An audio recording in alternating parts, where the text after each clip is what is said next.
공이 오른쪽 파울 라인 안쪽으로 떨어지는 순간 빅사이팅의 주자 2명이 모두 홈을 바라봤습니다. 1회 초 투아웃 주자 2루와 3루.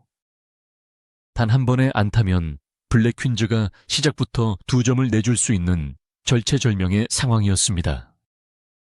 그런데 우익수 박하얀이 모두가 놓쳤다고 생각한 타구를 끝까지 따라갔습니다. 그리고 잔디 위로 몸을 던진 바로 그 순간 공은 박하얀의 글러브 안으로 빨려 들어갔습니다.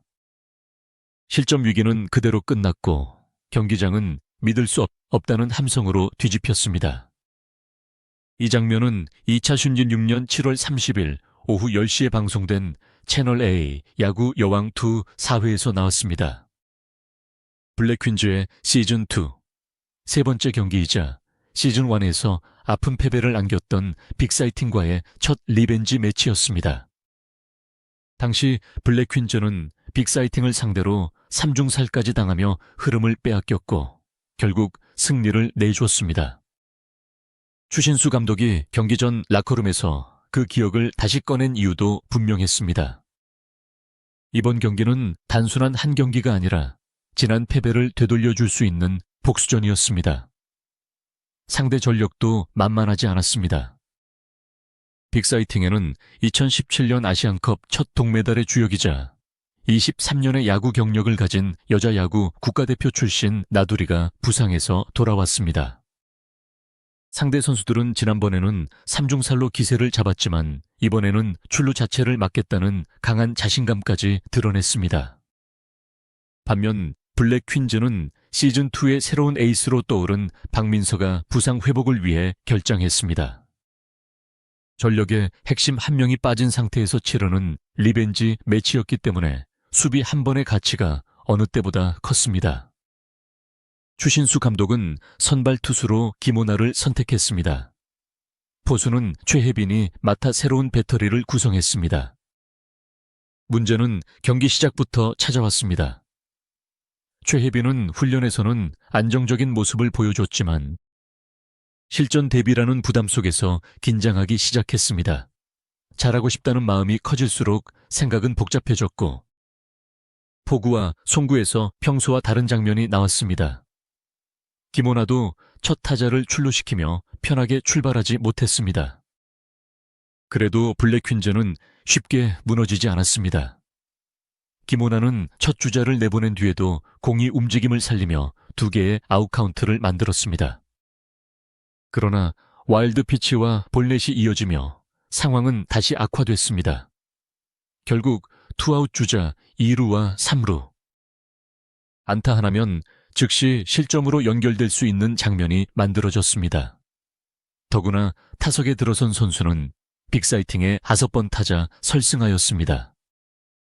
설승하는 지난 시즌 디비전 리그에서 6할 2푼 5리의 타율을 기록한 강타자였습니다. 16번 타석에 들어섰다고 가정하면 10번 안타를 만들어낸 것과 비슷한 비율입니다. 단순히 하위 타선을 상대하는 상황이 아니었습니다. 블랙 퀸즈 더그아웃에서는 한 점도 주지 말자는 목소리가 계속 나왔습니다. 박하얀에게는 안타가 나오면 바로 홈으로 송구하라는 주문도 전달됐습니다. 이것은 수비진이 이미 최악의 장면까지 계산하고 있었다는 뜻입니다. 설승하의 타구가 외야에 떨어질 경우 3루 주자는 물론 2루 주자까지 홈을 밟을 가능성이 높았습니다. 경기 시작과 동시에 0대2로 끌려간다면 복수전을 준비한 블랙 퀸즈의 분위기는 크게 흔들릴 수밖에 없었습니다. 그리고 마침내 배트에 공이 맞았습니다. 타구는 우익수 쪽 파울 라인을 향해 애매하게 떠올랐습니다. 처음부터 정면으로 오는 공이 아니었습니다. 수비수가 앞으로만 달리면 잡을 수 있는 단순한 뜬공도 아니었습니다. 박하연은 자신의 오른쪽 뒤편으로 휘어지는 타구의 방향을 확인한 뒤 곧바로 전력 질주했습니다. 공과 수비수 사이의 거리는 빠르게 좁혀졌지만 낙구 지점은 계속 파울라인 가까이 이동하고 있었습니다. 이 장면이 어려웠던 첫 번째 이유는 타구 판단이었습니다.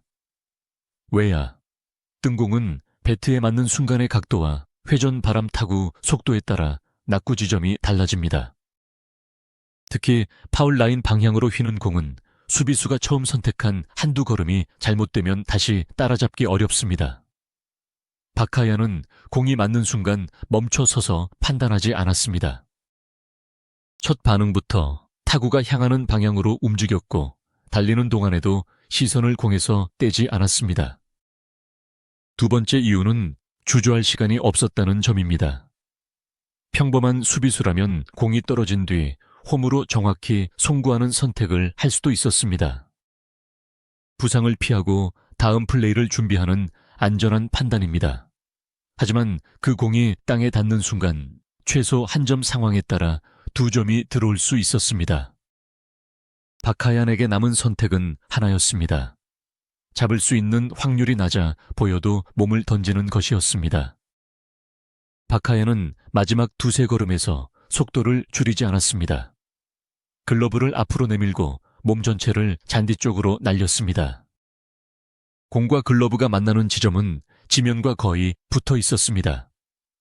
조금만 늦었어도 공은 잔디에 먼저 닿았을 것이고, 조금만 빠르게 몸을 열었어도 글러브 끝을 맞고 튀어나갈 수 있었습니다.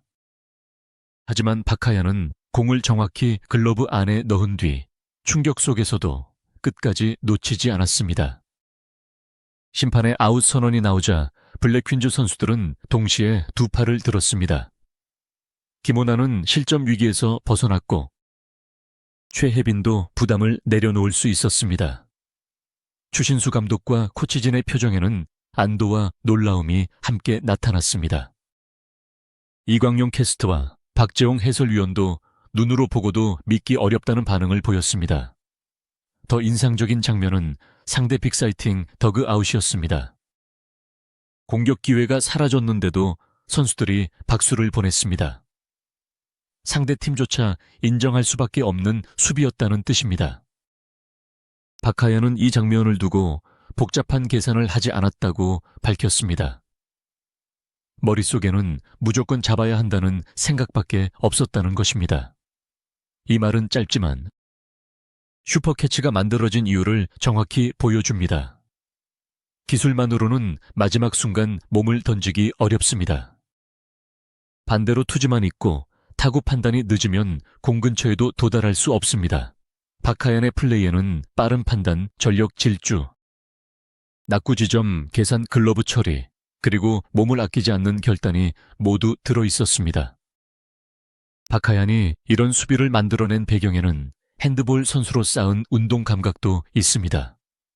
핸드볼은 짧은 시간에 공이 방향을 잃고 상대 움직임에 반응하며 몸의 균형이 무너진 상태에서도 손으로 공을 처리해야 하는 종목입니다. 박하얀은 야구를 배우는 과정에서도 빠른 습득력과 과감한 움직임을 보여주었습니다. 연습 경기에서 투수 역할까지 경험할 정도로 새로운 동작을 받아들이는 능력도 인정받았습니다. 이번 슈퍼캐치는 갑자기 하늘에서 떨어진 행운이 아니라 다른 종목에서 쌓은 반응 속도와 반복된 야구 수비 훈련이 한순간에 폭발한 결과였습니다. 더 중요한 것은 이 수비가 한 개의 아웃 카운트보다 큰 영향을 남겼다는 사실입니다. 투아웃 주자 2루와 3루에서 나온 외야 타구를 잡았기 때문에 박하얀은 사실상 2점을 막아냈습니다. 동시에 김온에게는 무실점으로 첫 이닝을 끝낼 기회를 줬고 실전 긴장으로 흔들리던 최혜빈에게는 다시 호흡을 정리할 시간을 벌어줬습니다. 수비 한 번이 투수와 포수 더그아웃 전체를 동시에 살린 셈입니다. 야구에서 좋은 수비는 기록지에 단순히 우익수 뜬공 아웃으로 남을 수 있습니다. 그러나 같은 아웃이라도 경기의 무게는 전혀 다릅니다. 주자가 없는 상황에서 잡은 평범한 뜬공과 두 명의 주자가 득점을 준비한 상황에서 몸을 던져 잡은 공은 같을 수 없습니다. 박하얀의 캐치는 점수판에 0을 지켰고 블랙퀸즈가 복수전의 시작부터 무너지지 않게 만들었습니다. 그래서 이 장면은 단순한 호수비가 아니라 천금 같은 수비라고 불릴만 했습니다. 박하얀은 타격만으로 평가하기 어려운 선수입니다. 타석에서 강한 장타를 계속 생산하지 못하는 날에도 수비와 주루에서 팀에 필요한 장면을 만들 수 있습니다. 특히 1루 커버와 외야, 타구 판단, 몸을 아끼지 않는 허슬 플레이는 블랙 퀸즈가 박하얀을 필요로 하는 이유를 보여줍니다. 득점은 공격수가 만들지만 승리의 가능성을 지키는 것은 때로 이런 수비수의 한 걸음입니다. 박하얀의 플레이를 느린 화면으로 다시 보면 더욱 분명해집니다. 출발 순간에는 공과 거리가 상당했고 마지막에는 글러브를 낀 왼손을 최대한 뻗은 채 몸의 측면으로 착지했습니다. 잡는 동작만 생각했다면 충격 때문에 공이 빠질 수 있었지만 박하얀은 착지한 뒤에도 글러브를 가슴 쪽으로 끌어안으며 포구를 완성했습니다. 출발과 추적 다이빙 포구 이후의 보호 동작까지 끊김없이 이어졌습니다. 반복 훈련이 없었다면 실전의 압박 속에서 나오기 어려운 움직임이었습니다. 이 수비는 동료들에게도 분명한 메시지를 남겼습니다. 투수가 볼넷을 내주고 포수가 긴장해도 경기는 끝나지 않습니다. 누군가 한 발 더 뛰고 누군가 몸을 던지면 흐름은 다시 돌아올 수 있습니다. 박하얀은 말보다 플레이로 그 사실을 보여줬습니다. 블랙 퀸즈가 리벤지 매치에서 필요했던 것은 완벽한 선수 한 명이 아니라 서로의 실수를 끝까지 메워주는 팀이었습니다. 이번 장면은 블랙 퀸즈의 성장도 증명했습니다. 경기 초반 해설진은 블랙 퀸즈의 수비가 확실히 좋아졌다고 평가했습니다. 선수들 역시 연습을 많이 했다는 사실을 강조했습니다. 시즌 1에서는 작은 실수 하나가 연쇄적으로 이어지며 대량 실점으로 번지는 경우가 있었지만 시즌 2에서는 한 선수가 흔들릴 때 다른 선수가 결정적인 수비로 구해내는 장면이 나오기 시작했습니다. 박하얀의 캐치는 개인의 명장면인 동시에 팀 수비가 한 단계 올라섰다는 신호였습니다. 방송 당시 야구 여왕은 7월 4주차 펀덱스 차트에서 TV 비드라마 화제성 3위, TV와 온라인 동영상 서비스 비드라마 화제성 5위에 올랐습니다. 전주보다 화제성 수치가 26.9% 상승했고 3주 연속 자체 최고 기록을 경신했습니다. 이런 상승세 속에서 박하얀의 슈퍼캐치는 시청자들이 다시 영상을 찾아보게 만드는 대표 장면이 됐습니다. 야구를 잘 모르는 사람도 공이 떨어지기 직전 몸을 던지는 순간만 보면 그 어려움을 바로 느낄 수 있기 때문입니다. 결국 이 플레이를 가장 정확하게 설명하는 단어는 미쳤다는 감탄이 아니라 책임감일지도 모릅니다. 실점하면 투수를 탓할 수도 있었고 잡기 어려운 공이었다며 넘어갈 수도 있었습니다. 하지만 박하얀은 자신이 도달할 가능성이 조금이라도 남아있는 동안 포기하지 않았습니다. 그 한 번의 선택이 2점을 지웠고 첫 이닝을 끝냈으며 상대 더그아웃의 박수까지 끌어냈습니다. 2026년 7월 30일 빅사이팅과의 리벤지 매치에서 나온 박하얀의 슈퍼캐치. 공이 글러브에 들어간 시간은 단 몇 초였지만 그 안에는 지난 패배의 기억과 반복된 훈련 동료를 구하려는 마음, 그리고 절대로 먼저 포기하지 않는 선수의 본능이 모두 담겨 있었습니다. 블랙 퀸즈가 진짜 강한 팀으로 변하고 있다는 사실을 한 장면으로 증명한 순간이었습니다. 그리고 박하얀은 그날 단순한 우익수가 아니라 2점과 팀의 흐름을 동시에 지켜낸 수비의 주인공이었습니다.